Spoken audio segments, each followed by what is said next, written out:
Ada musim yang tak ingin dikenang, tapi tak bisa dilupakan.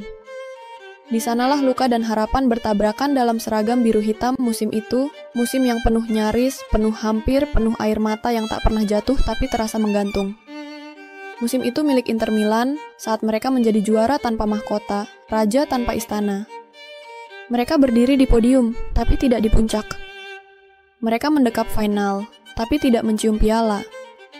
Mereka menatap langit San Siro, tapi pulang dengan dada kosong. Inilah kisah tentang klub yang jatuh bukan karena lemah, tapi karena terlalu kuat untuk menyerah, terlalu kokoh untuk menyalahkan takdir, dan terlalu berani untuk menyembunyikan luka. Kita bahas di kisah kasih sepak bola. Tahun 2025, Inter Milan menyelesaikan musimnya dengan satu kata, menyakitkan. Runner-up Serie A, runner-up Liga Champions bagi sebagian orang, itu pencapaian.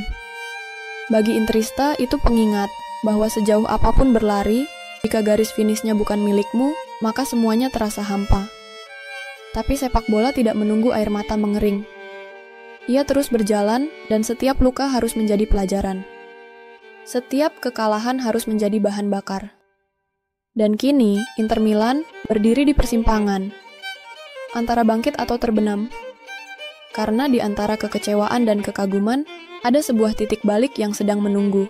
Bukan hanya untuk sebuah klub, tapi untuk para pecinta sepak bola yang percaya bahwa luka bisa jadi alasan untuk lebih kuat. Di musim panas ini, Inter bukan hanya mengevaluasi strategi, tapi mengevaluasi siapa mereka sebenarnya. Apakah mereka hanya tim yang bagus atau tim yang besar? Apakah mereka hanya mampu bersaing atau sanggup mendominasi? Dan disinilah segalanya dimulai, dari pecahnya ruang ganti, dari kepergian seorang pelatih, dari diamnya para petinggi, dan dari suara hati fans yang hanya ingin satu hal, harga diri. Sahabat Interista, video ini bukan untuk menggurui. Bukan pula untuk menghakimi. Tapi untuk merayakan satu hal yang tak pernah mati, cinta. Cinta pada lambang ular, cinta pada stadion tua yang masih bergema, dan cinta pada perjalanan yang belum selesai. Jika kamu merasa apa yang Inter alami musim ini menyentuhmu, silakan tinggalkan jejakmu di kolom komentar. Kita tahu, rasa itu terlalu besar untuk disimpan sendiri. Dan kalau kamu percaya bahwa kisah ini pantas untuk diceritakan ke lebih banyak orang, jangan ragu untuk menekan tombol subscribe dan share video ini ke sesama Interista. Karena kita tahu, titik balik selalu dimulai dari yang paling menyakitkan. Dalam sepak bola, musuh terbesar tak selalu datang dari luar. Kadang, musuh itu duduk di bangku sebelah. Berbagi ruang ganti, berbagi ambisi, namun menyimpan bara yang tak pernah padam. Inter Milan, klub yang tampak begitu kokoh dari luar, ternyata sedang bergetar di dalam. Setelah kekalahan pahit di Piala Dunia antar klub 2025, sebuah kalimat dilontarkan oleh kapten, Lautaro Martinez. Penuh emosi, penuh tekanan, tapi bukan kalimat biasa. Ada pemain yang tak sepenuh hati berjuang untuk lambang ini. Bukan kalimat lantang, tapi cukup untuk memecah keheningan. Orang-orang bertanya, siapa yang dimaksud? Mengapa diucapkan? Dan mengapa sekarang? Dalam bisik-bisik ruang ganti, nama Hakan Çalhanoğlu mulai terdengar lirih. Bukan karena ia bicara, tapi karena ia diam. Dan dalam diam itulah, terkadang konflik justru tumbuh subur. Mereka berdua, kapten dan wakilnya. Pilar dari lini depan dan lini tengah. Sumbu dari strategi yang selama ini berjalan. Namun kini, mereka berdiri di dua sisi yang berbeda. Satu bicara lantang soal komitmen. Yang lain menjawab dengan prestasi, bukan kata-kata. Friksi seperti ini bukan hal baru dalam sejarah klub besar. Tapi, Inter Milan yang sedang berdiri di ujung tanduk tak butuh konflik. Mereka butuh persatuan. Dan publik pun terbelah. Ada yang membela Lautaro, yang dianggap vokal, pemimpin sejati. Ada yang membela Çalhanoğlu, yang tetap profesional, meski namanya diseret dalam badai. Namun satu hal yang pasti, tim ini sedang retak. Bukan karena hasil, tapi karena rasa percaya yang mulai menguap. Ketika rekan mulai meragukan rekan, maka lapangan tak lagi jadi tempat bermain. Ia berubah menjadi ladang sunyi, tempat ego dan emosi saling bertabrakan tanpa peluit. Dan untuk klub sebesar Inter Milan, situasi seperti ini bukan hanya berbahaya, tapi mematikan secara perlahan. Interista, di titik inilah kita perlu bertanya, bagaimana tim bisa bangkit jika jantungnya sedang saling menyakiti? Bagaimana tim bisa melaju jika langkah kaki mereka tak lagi seirama? Silakan tinggalkan pendapatmu di kolom komentar. Apakah Lautaro salah bicara? Atau Calhanoglu yang terlalu rapuh untuk kritik terbuka? Kami ingin tahu, karena dalam sepak bola, setiap suara punya arti, terutama suara dari kalian, para pecinta sejati. Dan jika kamu merasa kisah ini terlalu dalam untuk dilupakan, bagikanlah. Ajak sesama Interista untuk ikut menyimak.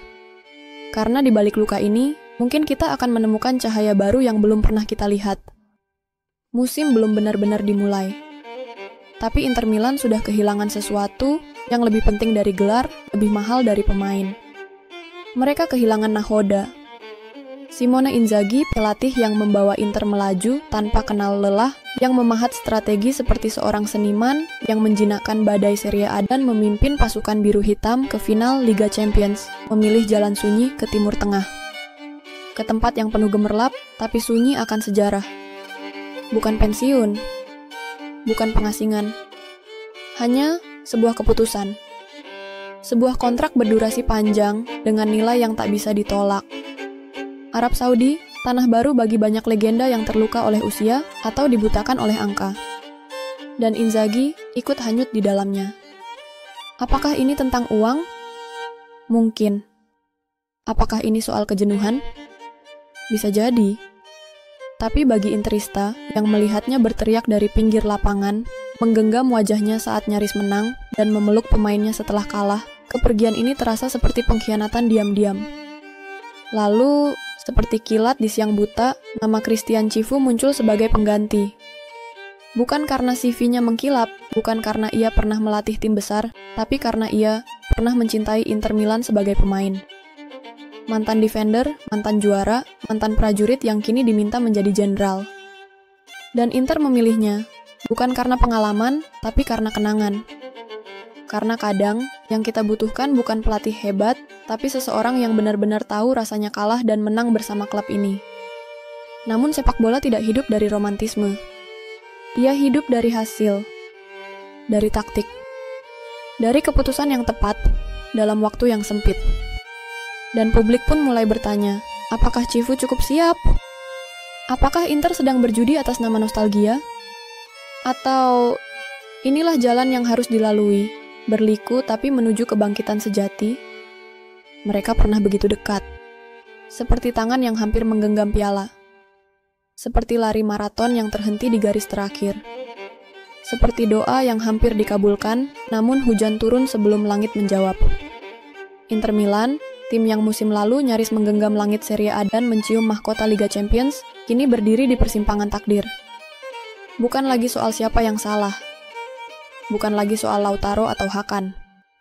Bukan soal Inzaghi yang pergi. Bukan soal Cifu yang datang. Tapi soal satu hal yang paling mendasar. Apakah Inter Milan masih ingin menjadi besar? Apakah ambisi mereka masih menyala? Atau semua tinggal bara yang perlahan padam?